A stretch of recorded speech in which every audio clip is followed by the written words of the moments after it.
des fois, faut pas jugar demais, hein? Bon? Allez, des fois. Nous, as pas besoin. As pas besoin.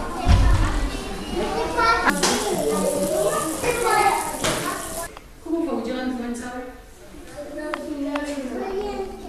Volienka,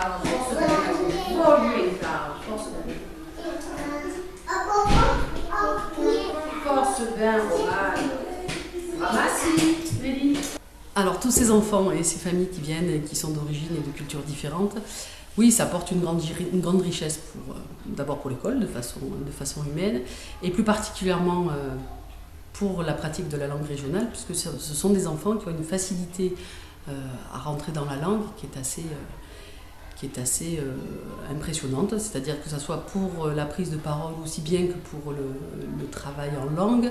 Voilà, il y a cette grande facilité, je pense tout simplement parce qu'ils ont déjà une langue d'origine à la maison, avec un travail, en tout cas une écoute de la diphtongue et de la triphtongue qu'on emploie en provençal.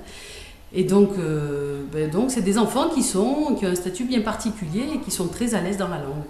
Voilà, donc on est assez content de ça. Je pense aussi que ça a une valeur très intéressante pour les familles, parce que ce sont souvent des familles qui, a priori, se mettent en retrait par rapport à leur langue d'origine, pensant qu'il ne faut pas la parler à la maison, enfin, qu'ils la parlent à la maison, mais qu'il ne faut pas la pratiquer avec leurs enfants. Donc on est très content aussi de leur dire et de souligner qu'il faut qu'ils pratiquent leur propre langue d'origine à la maison et que justement ça n'empiète pas et ça n'interfère pas sur la pratique de la langue à l'école. Dès la maternelle, pourquoi le provençal? On a été vraiment convaincus de cet intérêt parce que le provençal est une langue romane, donc une ouverture aussi sur ce bassin-là où l'on vit.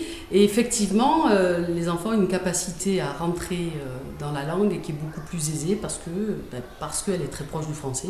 Les structures syntaxiques sont proches, le lexique parfois l'est aussi. Donc les enfants, dès 3 ans, puisque moi je suis enseignante d'enfants de 3 ans, dès 3 ans, ont une capacité à rentrer assez rapidement dans la langue. Ce qu'il faut savoir aussi, c'est que je pense que c'est la première langue qui est surprenante, la première nouvelle langue apprise qui est surprenante. Donc les enfants s'habituent. L'objectif est ici d'ouvrir l'oreille à d'autres codes linguistiques. Et le provençal est un excellent tremplin pour cette ouverture-là, parce qu'un enfant qui pratique le provençal dès la maternelle a cette capacité d'ouverture de l'oreille. Et on a pu se rendre compte que certaines évaluations prouvent dès l'élémentaire que les enfants qui ont pratiqué le provençal à la maternelle ont de meilleures compétences en français et même en langue étrangère.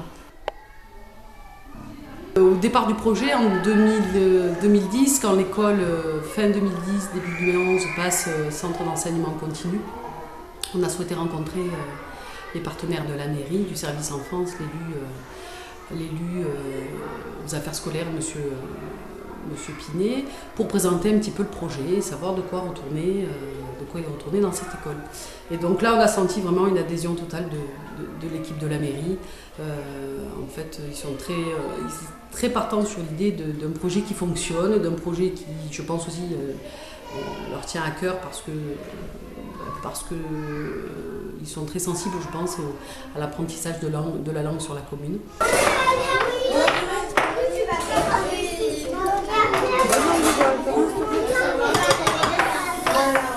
Après, en fait, l'aventure commence en 2010. On démarre avec très peu d'outils, très peu de compétences, mais une grande envie de rentrer dans l'apprentissage de la langue et la transmettre aux enfants. Et là, sur 3 années, puisqu'on y est, c'est vraiment la présence de la mission langue régionale de l'éducation nationale, pilotée par M. Innocenti, à l'époque inspecteur de l'éducation nationale sur Gardanne et actuellement sur l'inspection académique, qui nous a vraiment aidé à aiguiser nos compétences et à avancer sur cette démarche-là.